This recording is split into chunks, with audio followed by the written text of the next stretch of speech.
ഉണ്ടാക്കിയിരിക്കുന്നത് ഇപ്പോൾ വൈറലായിട്ട് ഓടിക്കൊണ്ടിരിക്കുന്ന മാമ്പഴ അടയാണ്. നല്ല സൂപ്പറാണ്, കണ്ടില്ലേ, നല്ല സോഫ്റ്റാണ്. ഇതുപോലക്ക് മാമ്പഴ അടയൊക്കെ ഉണ്ടാക്കിയെടുത്തു കഴിഞ്ഞാൽ കുട്ടികൾക്ക് മുതിർന്നവർക്കും എല്ലാം ഒരുപോലക്ക് കഴിക്കാൻ പറ്റും. അപ്പം നമ്മുടെ ഈ ഒരു വൈറലായിട്ടുള്ള മാമ്പഴ അട എങ്ങനെയാണ് ഉണ്ടാക്കുന്നതെന്ന് നോക്കിയിട്ട് വരാം.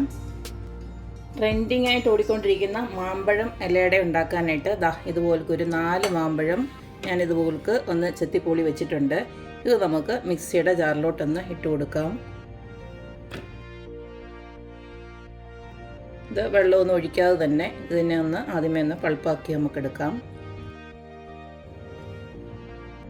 ഇതുപോലൊക്കെ ഞാനൊന്ന് പൾപ്പാക്കി എടുത്തിട്ടുണ്ട്, വെള്ളമൊന്നും ചേർത്തിട്ടില്ല.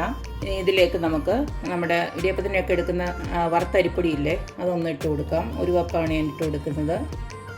1 കപ്പ് അരിപ്പൊടി ഇട്ടതിൻ്റെ കൂട്ടത്തിൽ തന്നെ കുറച്ച് നമുക്ക് ഉപ്പൂടെ ഇട്ട് കൊടുക്കാം. 1/2 സ്പൂണ് ഉപ്പിട്ട് കൊടുക്കുന്നുണ്ട്. അരിപ്പൊടിയുടെ ചേർത്ത് നമുക്ക് നന്നായിട്ടൊന്ന് അടിച്ചെടുക്കാം. ഇതുപോലക്ക് നമ്മുടെ അരിപ്പൊടിയോടെ ചേർത്ത് ഈ ഒരു പരുവത്തിന് അടിച്ചെടുത്തിട്ടുണ്ട്. ഇനി നമുക്ക് ഇതൊരു ബൗളിലോട്ട് മാറ്റി കൊടുക്കാം. ഒരുപാടൊന്ന് ലൂസായി പോകരുത്. ലൂസായി കഴിഞ്ഞാൽ കുറച്ചും കൂടെ നമുക്ക് അരിപ്പൊടി ഒന്ന് ഇട്ട് കൊടുത്താൽ മതി. ഇതിപ്പോൾ എൻ്റെ 1 കപ്പ് എന്നുള്ളത് കറക്റ്റായിരുന്നു.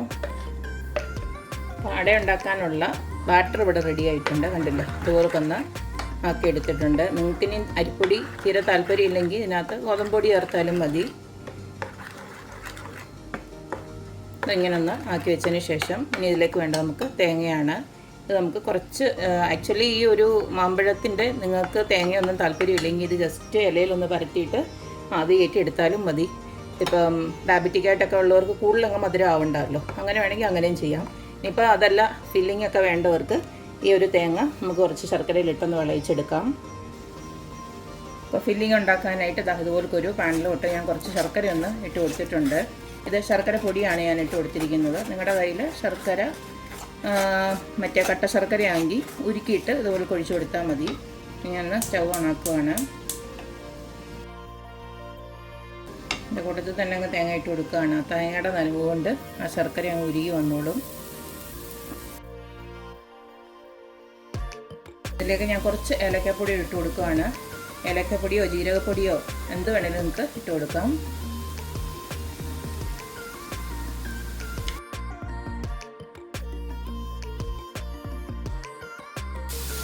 അപ്പം നമ്മുടെ ഫില്ലിംഗ് ഇവിടെ റെഡി ആയിട്ടുണ്ട്. ഇനി സ്റ്റൗ ഓഫ് ചെയ്യാം.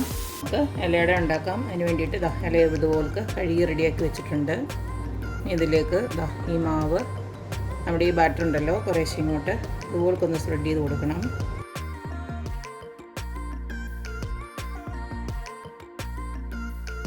കുറച്ചൊന്ന് കട്ടി കുറച്ച് പരത്തുന്നത് തന്നെയാണ് നല്ലത്. ഇതുപോലൊക്കെ പരത്തി കൊടുത്തു. ഇനി നമ്മുടെ ശർക്കര ഫില്ലിങ്, തേങ്ങാ ഫില്ലിങ് ഇതുപോലൊക്കെ വെച്ച് കൊടുക്കുക. ഇപ്പോൾ ഈ മാമ്പഴത്തിന് നല്ല മധുരമുള്ളത് അതുകൊണ്ട് ഞാൻ കൂടുതൽ വെക്കുന്നില്ല, കുറച്ചേ വെക്കുന്നുള്ളൂ. എന്നിട്ട് ഇതുപോലൊക്കെ മടക്കി കൊടുക്കാം. ഇങ്ങനെ ഓരോന്നും നമുക്ക് ആക്കിയെടുക്കാം.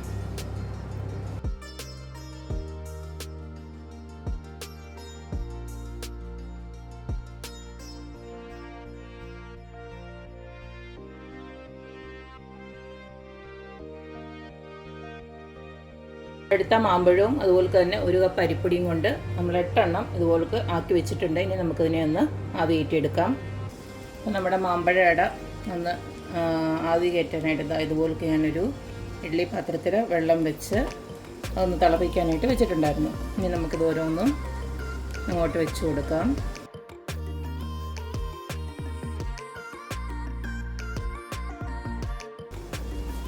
ഇനി നമുക്ക് അടച്ച് വെച്ച് കൊടുക്കാം. ഒരു 25 മിനിറ്റ് കൊണ്ടായി കിട്ടും. ഇടയ്ക്കൊന്ന് നോക്കിയാൽ മതി. ഒരു 25 മിനിറ്റ് കഴിഞ്ഞപ്പോഴത്തേക്ക് നമ്മുടെ അട ഉണ്ടോ നല്ല സൂപ്പറായിട്ട് വെന്ത് വന്നിട്ടുണ്ട്, കണ്ടില്ലേ. നല്ല സോഫ്റ്റാണ് കേട്ടോ, അടിപൊളിയായിട്ട് വെന്ത് വന്നിട്ടുണ്ട്. നല്ല കളറും, നമ്മൾ എടുക്കുന്ന മാമ്പഴത്തിൻ്റെ കളർ അനുസരിച്ചിരിക്കും ഇങ്ങനെ കളർ കിട്ടുന്നത്. പിന്നെ ഞാൻ നേരത്തെ പറഞ്ഞ പോലെ തന്നെ മധുരം വേണ്ടാത്തവർക്ക് ഈ ശർക്കരയും തേങ്ങയൊക്കെ അങ്ങ് ഒഴിവാക്കാം. അതില്ലാണ്ട് ഇതുപോലെ ഉണ്ടാക്കിയെടുത്താലും സൂപ്പറായിരിക്കും.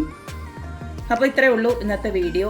ഇത് സ്നാക്കായിട്ടോ അല്ലെങ്കിൽ ബ്രേക്ക്ഫാസ്റ്റ് ആയിട്ടോ ഒക്കെ നമുക്ക് ഉപയോഗിക്കാം. ഇപ്പം നാട്ടിലൊക്കെ ആണെങ്കിൽ മഴക്കാലമൊക്കെ അല്ലേ, അന്നേരം സ്നാക്സ് ആയിട്ടൊക്കെ ഈവനിങ് സ്നാക്സ് ആയിട്ടൊക്കെ ഇതൊക്കെ ഉണ്ടാക്കി കുട്ടികൾക്ക് കൊടുത്തു കഴിഞ്ഞാൽ അവർ രുചിയോടെ കഴിച്ചോളും. കുട്ടികൾക്ക് മാത്രമല്ല മുതിർന്നവർക്കും ഒരുപോൾക്ക് ഇഷ്ടത്തോടെ കഴിക്കാം. അപ്പോൾ ഇതുപോലൊക്കെ മാമ്പഴമൊക്കെ കിട്ടുവാണെങ്കിൽ നിങ്ങൾ ഇതുപോലൊക്കെ ഉണ്ടാക്കി നോക്കുക, അഭിപ്രായങ്ങൾ അറിയിക്കുക. അപ്പോൾ എപ്പോഴും പറയുന്ന പോലെ തന്നെ എൻ്റെ റെസിപ്പീസ് ഇഷ്ടമുള്ള എല്ലാവരും please like, share and subscribe. അപ്പോൾ ഇനി ഒരു അടിപൊളി വീഡിയോ ആയിട്ട് വരുന്നവരേക്കും ബൈ.